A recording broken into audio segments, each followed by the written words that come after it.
Hello and welcome to another important video of my channel JM English. আগের ভিডিওতে আমরা দেখেছি past indefinite tense এবং past continuous tense. এই ভিডিওতে I am going to explain you past perfect tense, right? Past perfect tense সম্পর্কে আমরা জানতে চলেছি এবং এই টেন্সটি খুব ইম্পর্টেন্ট। তো খুব মনোযোগ দিয়ে শিখতে হবে, খুব এক্সপ্লেন করব সুন্দর করে এবং এটির ব্যবহার কিন্তু খুব ইংলিশে খুব বেশি করে হতে থাকে। So you have to learn it very carefully. And the thing is এই টেন্সের মাধ্যমে আমাদের টেন্সের যে সিরিজটি যে ভিডিওগুলি সেগুলো শেষ হচ্ছে। ডেসক্রিপশন বিলোতে সমস্ত টেন্সের ভিডিওর লিঙ্ক দেওয়া আছে। তাছাড়া at the end of the video যে প্লে লিস্ট রয়েছে সেখান থেকে তুমি প্রতিটা ভিডিও দেখতে পারো। সো এই টেন্সে পাস্ট পারফেক্ট টেন্সে আমরা দুটো নিয়মের মাধ্যমে এই টেন্সটিকে আলোচনা করব। একটা নিয়মের ব্যবহার কম বেশি আমরা দেখে থাকি, আরেকটি ব্যবহার সেকেন্ড যে নিয়মটি দেখাবো সেটি আমি একদমই কনফার্ম যে এভাবে কিন্তু আগে কখনোই তোমরা এটাকে এভাবে শেখোনি। সো ভেরি ইন্টারেস্টিং পার্ট, ভালো করে ভিডিও শেষ পর্যন্ত দেখো। So before you go start, so if you are new in this video, so please আগে সাবস্ক্রাইব করো। So let's start with past perfect tense.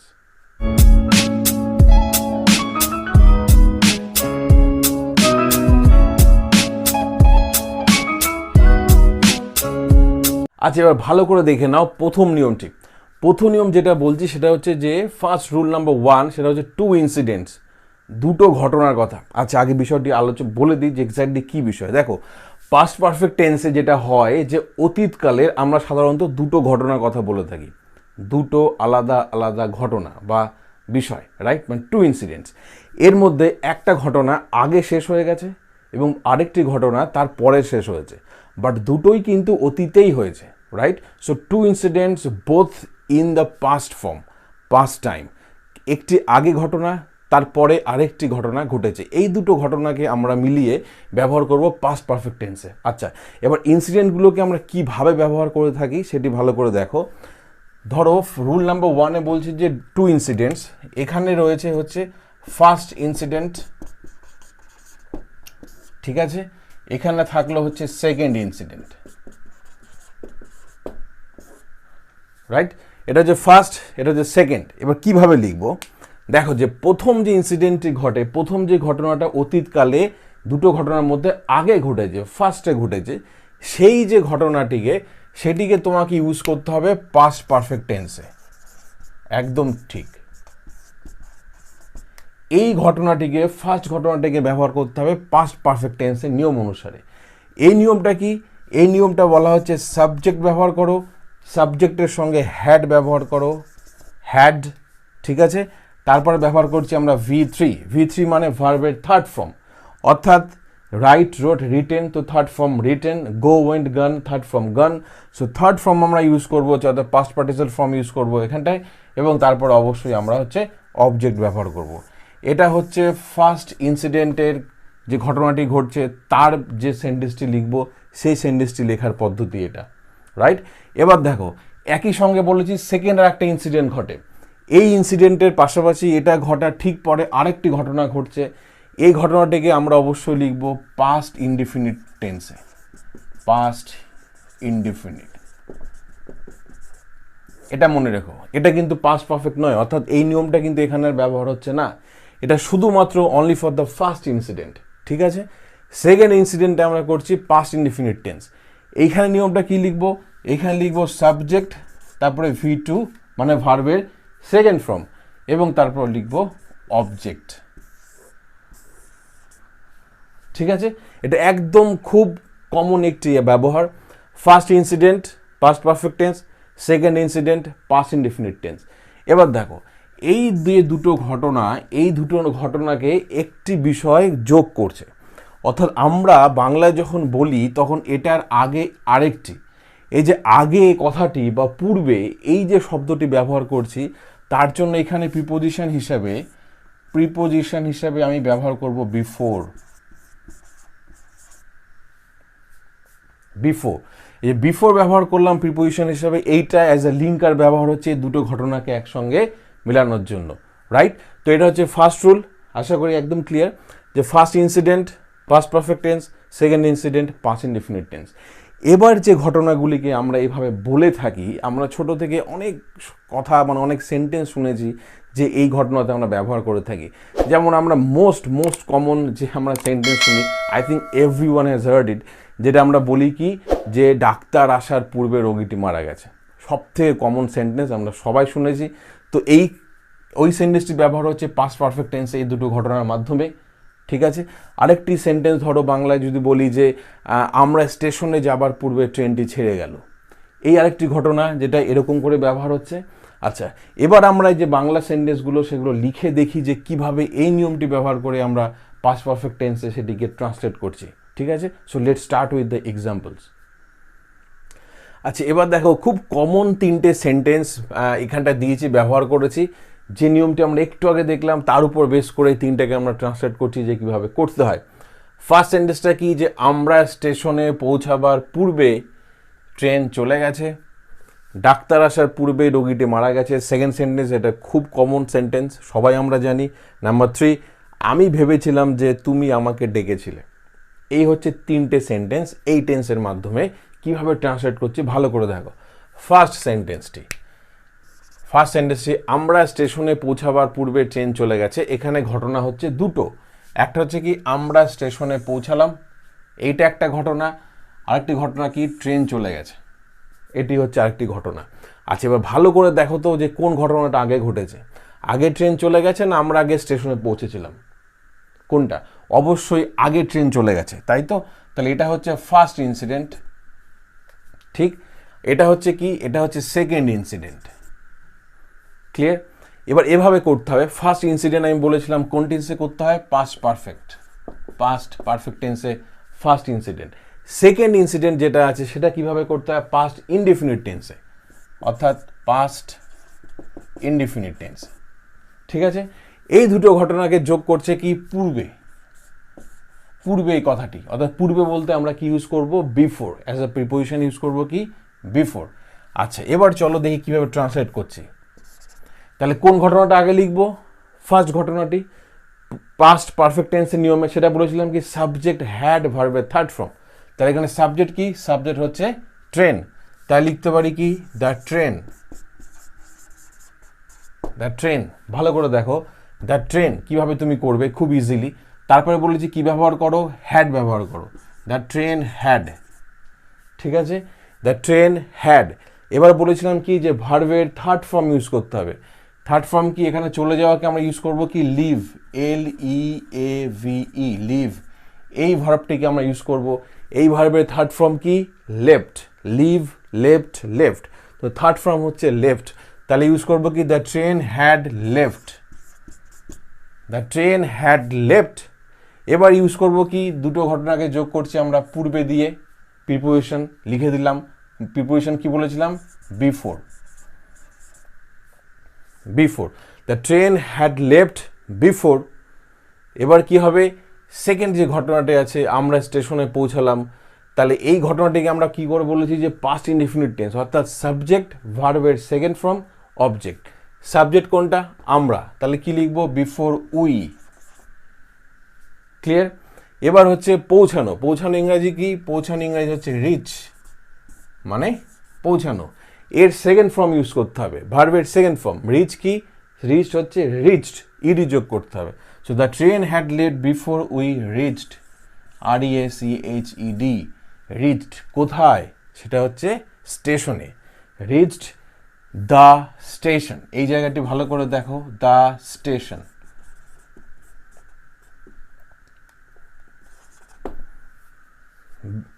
Right, the train had left before we reached the station.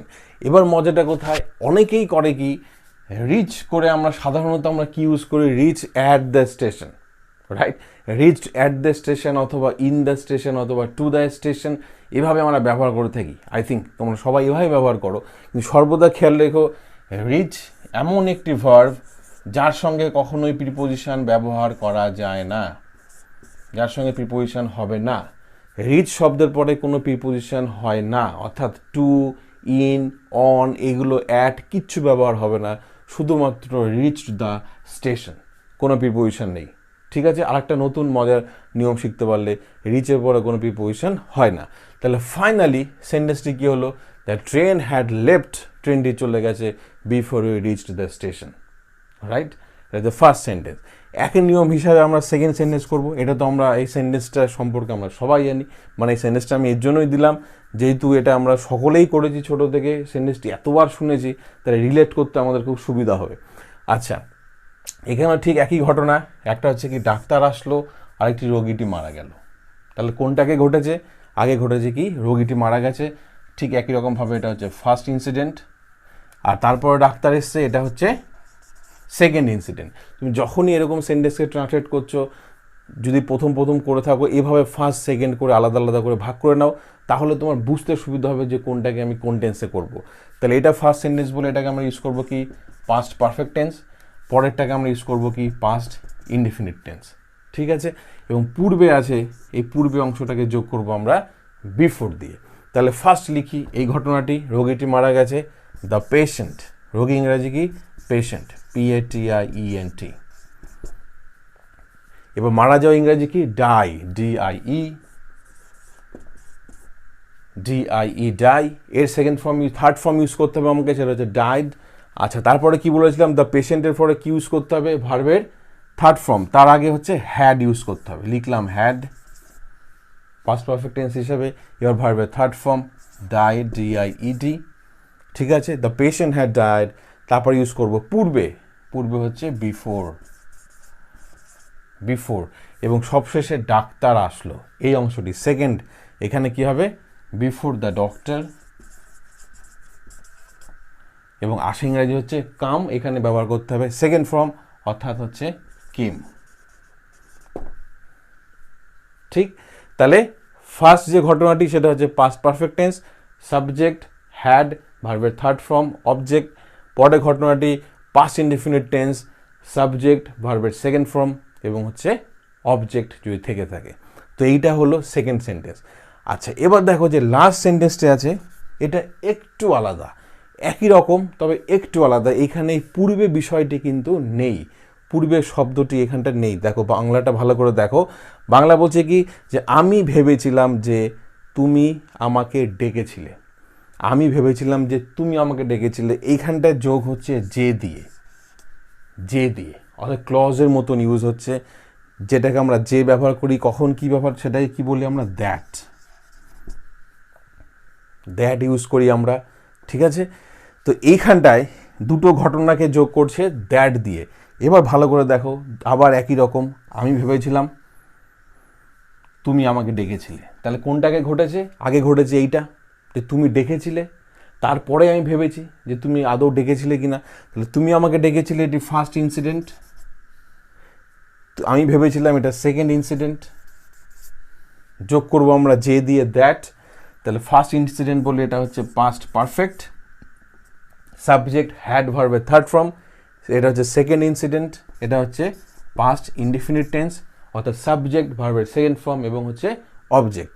আচ্ছা, এবার চলো আমি ঘটনাটি লিখে থাকি। আচ্ছা, এইখানটা দেখো, এই সেন্টেন্সটাকে আগের যেমন আমরা সবকটাতে ফার্স্ট সেন্টেন্সটা লিখেছিলাম ফার্স্ট ঘটনা, তারপরে বিফোর দিয়ে যোগ করেছি, এখানে কিন্তু এভাবে করলে মিলবে না, এইভাবে করলে কিন্তু সেন্টেন্সটি আসবে না। আমাকে কীভাবে করতে হবে, এই ঘটনাটি আগে লিখতে হবে, আমি ভেবেছিলাম, তাহলে কি হবে সেকেন্ড বলেছি যেটা পাস্ট ইনডিফিনিট টেন্সে, তাহলে আই, ভাবা ইংরাজি কি থিঙ্কের সেকেন্ড ফর্ম ইউজ করব থট, আই থট, লিখলাম আই থট, রাইট? আমি ভেবেছিলাম। এবার ইউজ করছি যে, মানে দ্যাট। এবার ইউজ করব পরের অংশটি, অর্থাৎ যেটা আগে ঘটেছিল, তাহলে এইখানটায় সাবজেক্টকে তুমি, তাহলে দ্যাট ইউ, রাইট? এরপরে বলেছি কি হ্যাড ইউজ করতে, লিখলাম হ্যাড, যেহেতু পাস্ট পারফেক্ট টেন্স ইউজ করতে হবে, এবং তারপরে থার্ড ফর্ম, ভার্বের থার্ড ফর্ম ডাকা, ইংরাজি হচ্ছে কল, কলের থার্ড ফর্ম হচ্ছে কল্ড, তারপর কাকে, আমাকে, এটা হচ্ছে অবজেক্ট, রাইট? তাহলে সেন্টেন্সটা হলো কি I thought that you had called me, আমি ভেবেছিলাম যে তুমি আমাকে ডেকেছিলে। দেখো এইটার ঘটনার চক্রটি একটু আলাদা অন্যগুলোর থেকে, সাজানোটা একটু ডিফারেন্ট। তো এই ধরনের সেন্টেন্স আমরা অনেক পাবো, যেটাকে আমাদের পাস্ট পারফেক্ট টেন্স ইউজ করতে হবে, তোমাকে শুধু ভাবতে হবে যে কোনটা আগের ঘটনা কোনটা পরের ঘটনা, সেভাবে সাজাতে হবে। এবং খেয়াল করো, যেটা আগের সেটা পাস্ট পারফেক্ট টেন্স, যেটা পরের ঘটনা সেটা পাস্ট ইনডেফিনিট টেন্স। সো এইটা হলো রুল নাম্বার 1। এবার দেখবো রুল নাম্বার 2। রুল নাম্বার 2 এর ব্যবহারটা কি একটু অদ্ভুত, একটু আলাদা ধরনের, যেটা তুমি কিন্তু কখনোই দেখোনি যেটাকে পাস্ট পারফেক্ট টেন্স ইউজ করা যায়। So let's start with the rule number 2। আচ্ছা, এবার এতক্ষণ তুমি যেটা দেখলে সেটা হচ্ছে পাস্ট পারফেক্ট টেন্সের রুল নাম্বার 1, ফার্স্ট নিয়মটি, সেটা ক্লিয়ার হয়ে গেছে। এবার আমরা দেখব রুল নাম্বার 2। রুল নাম্বার 2 এ পাস্ট পারফেক্ট টেন্সের মজাটা একদম আলাদা, মানে ইটস সামথিং ডিফারেন্ট, রাইট? এবং এভাবে দেখোইনি, মানে সেন্টেন্সের ব্যবহার এবং নিয়মটা একদম অন্য ধরনের, খুব ইন্টারেস্টিং পার্ট। দেখো, এই যে ঘটনাটি, এই যে রুল নাম্বার 2 যেটা আমি বলতে চলেছি, সেটা হচ্ছে কি, যে এমন কিছু ভার্ব আছে যেগুলো আমরা ব্যবহার করি পাস্ট পারফেক্ট টেন্সে এটা বোঝানোর জন্য যে আমি এটা করতে চেয়েছিলাম কিন্তু করিনি। ধরো কিছু কিছু আগে উদাহরণটা দিয়ে নিই। ধরো ওয়ান্ট, WANT, ওয়ান্ট মানে কি, চাওয়া। তারপর ধরো ওয়ান্ট হলো, তারপর নেক্সট হচ্ছে সাপোজ, সাপোজ ওয়ান্ট, তারপর হচ্ছে সাপোজ, সাপোজ মানে হয়তো বা ধরছি এরকম বোঝায়। সেকেন্ড হচ্ছে থার্ড নম্বর সব যেটা ভার্ব বললাম সেটা হচ্ছে hope. Want, suppose, hope, hope মানে আশা করা। নেক্সট হচ্ছে এক্সপেক্ট, নেক্সট হচ্ছে expect, EXPECT, expect etcetera. Expect মানে কোনো কিছুকে এটাও আশা করায় বোঝায়, এক্সপেক্ট করা।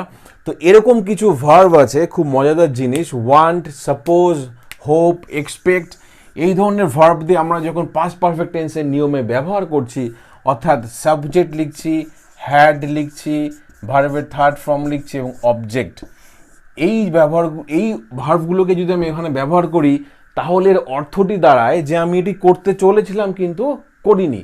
এখানে কোনো দুটো ঘটনা নয়, দুটো ইনসিডেন্ট নয়, অতীতেরই বিষয়।